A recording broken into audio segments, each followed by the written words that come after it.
High news के कार्यक्रम खास मुलाकात में हम आपकी मुलाकात करवाते हैं रामबाबू पाटीदार जी से, जो भाजपा के युवा नेता तो हैं ही, साथ ही पूर्व पार्षद हैं 2 बार से और वर्तमान में पार्षद प्रतिनिधि हैं। वार्ड क्रमांक 52 से वर्तमान में ये एक सबसे बड़ी इम्पोर्टेंट बात यह है कि जो वार्ड क्षेत्र है सबसे ज़्यादा धनाढ़ क्षेत्र कहेंगे इसको, क्योंकि सबसे ज़्यादा संपत्ति कर आप ही वसूल करते हैं। तो उस संपत्ति कर के एवज में जो राशि मिलती है, तो ये जो वार्ड की जो जनता है पूरी तरीके से संतुष्ट है। क्या कहेंगे आप अपने वार्ड के बारे में? प्लस आप 1 साल से ऊपर हो गया, 2 साल होने वाले हैं मोहन सरकार को, कैसा क्या विकास चल रहा है? सबसे नए साल की शुभकामनाएं दूंगा, क्योंकि आपकी 2025 में मेरी आज पहली बार मुलाकात है जी। तो और मैं हाई न्यूज़ को पहले भी धन्यवाद दे चुका हूँ, बार-बार देंगे धन्यवाद देता हूँ, क्योंकि हाई न्यूज़ एक ऐसा न्यूज़ है जो सत्यता के आधार पर काम करता है। जी, थैंक यू। कोई भी जनप्रतिनिधि की अच्छी सोच, अच्छे विचार जनता तक पहुँचाना उनका सबसे अच्छा काम है, इसलिए मैं हाई न्यूज़ को धन्यवाद देना चाहता हूँ। और आपने अभी बोला नया बजट, भोपाल शहर के अंदर 85 वार्ड आते हैं जी। 85 वार्ड में मेरा वार्ड भी शामिल है, वो मेरा वार्ड 52 है।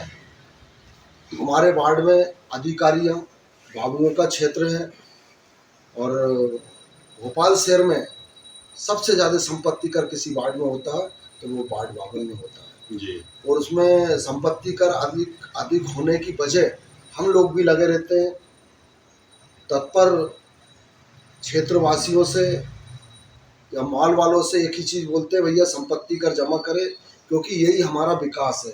आप जो संपत्ति कर हमें दोगे हम उसी से विकास करेंगे। तो 2023 में भी मेरा भोपाल शहर में सबसे ज़्यादा संपत्ति कर था, 24 में भी सबसे ज़्यादा संपत्ति कर है, अभी 24-25 का आने वाला, इसमें भी मैं उम्मीद करता हूँ कि सबसे ज़्यादा संपत्ति कर रहेगा। और हमारी परिषद की बैठक अभी स्वच्छता के कारण मार्च के महीने में होने जा रही थी, मगर वो अप्रैल के महीने में हो गई।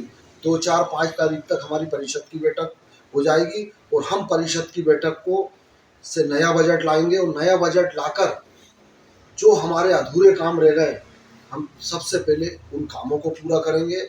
हमारे पास पूरे काम नोट है, जो भी समस्या है जहाँ पर भी जाते हैं समस्या अनंत है, समस्या का कोई अंत नहीं है, मगर तब भी हमने हमारी डायरी में नोट करके रखी है। सबसे पहले हमारा बजट आके हम 1 महीने में ही हमारा बजट खर्च कर देते हैं, हम बजट को रखते नहीं हैं। तेरा तुझको अर्पण क्या लागे मेरा, यानी ये एक सांसद को इतना सारा बजट मिलता है वो खर्च नहीं। अब मैं किसी का कुछ नहीं बोलूँगा, सब जनप्रतिनिधि की अपनी अपनी कैपेसिटी रहती है और मैं तो यही बोलना चाहता हूँ सभी जनप्रतिनिधि से, चाहे विधायक हो, चाहे सांसद हो, चाहे पार्षद हो, चाहे अपना सरपंच हो, राशि सबसे पहले बुक करवाना चाहिए, क्योंकि राशि बुक करवाने एक नियम रहता है, टेंडर लगता है, बड़ी प्रक्रिया रहती है, वर्क आर्डर होता है। आज हमने कोई फाइल बनाई तो उसका 5-6 महीने बाद काम होगा, तो जब अपन आखिरी में फाइल बनाते हैं तो वो दूसरी साल में काम होता है। तो मेरा सभी जनप्रतिनिधियों, क्योंकि मैं तो बहुत छोटा हूँ, मैं किसी को क्या बताऊँ, मगर ज्ञान की बात बोल सकते हैं, उसमें कोई दिक्कत नहीं है। सभी जनप्रतिनिधियों को अपना बजट तत्काल आते ही बुक करवा देना चाहिए। इससे बहुत सारे फायदे होते हैं। अब आप प्रमुखता कौन सी समस्या है से जूझ रहे इस समय आप वार्ड में अपने? हमारे वार्ड में सबसे ज़्यादा समस्या तो सीवेज की थी जी। हमारी मंत्री कृष्णा गौर जी ने कम से कम 80% हमारी सीवेज की समस्या दूर हो गई। अमृत योजना के तहत हमारे वार्ड में 38 करोड़ के काम हुए हैं, मगर अभी भी अमृत फेज 2 आने वाला है। माननीय मंत्री जी का मैं धन्यवाद देना चाहता हूं कि मेरे वार्ड में भी जो लाइन छूट गई थी उनको भी अमृत 2 में शामिल किया है और बहुत जल्दी हमारा वार्ड 52 सीवेज मुक्त वार्ड कर देंगे। सड़कों की बात करें तो हमारा कम से कम 50% क्षेत्र में जी। पीडब्ल्यूडी की सड़कें हैं। राजधानी परियोजना की सड़कें थी वो पीडब्ल्यूडी में कन्वर्ट हो गई है। अब जो भी देखता है उसको पीडब्ल्यूडी देखता है।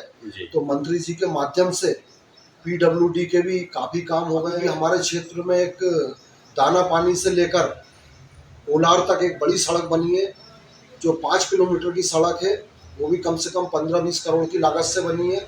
अभी एक सड़क हमने बड़ी समस्या थी, अपना बाग सेवनिया थाने से लेके शाहपुरा थाने तक मेरे वार्ड में 4 किलोमीटर की सड़क बनी पीडब्ल्यूडी से, मेहरबानी। तो वो भी कहीं बाईपास को टच करती है हुजूर विधानसभा में होके, तो वो भी एक बड़ा काम हो गया। और एक बड़ा काम हमारे वार्ड में होने जा रहा है, सेज हॉस्पिटल से लेकर अपना आसिमा माल तक एक ओवरब्रिज बनने वाला है, उसका वर्क ऑर्डर भी हो गया। बहुत जल्दी हमारी मंत्री जी, मुख्यमंत्री जी से समय लेकर हम उसका भूमि पूजन करने जा रहे हैं। एक मेरे वार्ड का बड़ा ऐतिहासिक काम रहेगा, वो करोड़ों की लागत से ब्रिज बनेगा। और जो जनता की समस्या रहती है, क्योंकि हमारे यहाँ मिसरोद, मंडीदीप बहुत बड़ा वार्ड है, मंडीदीप और विद्यानगर के बीच में कोई ओवरब्रिज नहीं है। विद्यानगर में ओवरब्रिज बना है, वहाँ जाम लग जाता है, मगर ये सेज अस्पताल के पास से जो ब्रिज निकलने वाला है, ये कई समस्याओं को निदान करेगा और इससे कई कॉलोनी जुड़ेंगी। सीधा बाईपास से कोलार रोड हो जाएगा, संगाबाद रोड से सीधा आवागमन अच्छा हो जाएगा। ये काम हमारे वार्ड में मंत्री जी के द्वारा होने वाले हैं। 2 दिन पहले प्रदेश के मुख्यमंत्री डॉक्टर मोहन यादव का जन्मदिन था, उन्हें बधाई देकर किस प्रकार कोई आपकी मांग हो तो क्या करना चाहिए हाई न्यूज के माध्यम से? हमने हमारे मुख्यमंत्री जी को बधाई तो हमने दी थी जाकर जी, और मैं और भी उनको आपके हाई न्यूज से शुभकामनाएं बधाई देना चाहता हूं और इस बार से ये प्रार्थना करना चाहता हूं कि उनको इतनी शक्ति दे, क्योंकि वो प्रदेश के मुखिया हैं, समस्याओं का निराकरण करने के मुखिया है जी। तो उनको इतनी शक्ति है कि वो हमारी मध्य प्रदेश की जितनी भी समस्या है, किसानों की समस्या हो, कई प्रकार की समस्या उनको दूर कर सके। और एक किसानों के हित में मैं मुख्यमंत्री जी को धन्यवाद देना चाहता हूँ, नरेंद्र मोदी जी को धन्यवाद देना चाहता हूँ कि किसानों की समस्याओं को लेके उनने बड़ा फैसला लिया है। जो हमारे गेहूँ 25 रुपये कुंटल थे, आज 2600 रुपये कुंटल हो गया। किसान बहुत खुशहाल है। मैं पूरे किसानों की तरफ से और मेरी तरफ से मुख्यमंत्री जी को और आदरणीय प्रधानमंत्री नरेंद्र मोदी जी को धन्यवाद देना चाहता हूँ। ठीक है, बहुत बहुत धन्यवाद राम बाबू जी। राम बाबू जी जिन्होंने सीधा सीधा एक ही लक्ष्य है कि वार्ड को विकसित बनाना, और सबसे ज़्यादा संपत्ति कर तो आता है, लेकिन संपत्ति अपने यूज नहीं करते हैं, उसको पूरा वार्ड में लगाते हैं। हाई न्यूज से अशोक श्रीवास्तव, अफरोज आलम के साथ भोपाल से। धन्यवाद, देखते रहिए हाई न्यूज। जब झोंक लगा सुगंध उड़ी, मुंह में पानी और भूख बढ़ी, बढ़ा है हर व्यंजन का स्वाद, मिला है इसमें माँ का प्यार। गोविंद मसाले जो खाने में डाले हैं, आपस में अपनों का प्यार बढ़ा दे रे। गोविंद मसाले, मसाले जो रिश्ते बनाए।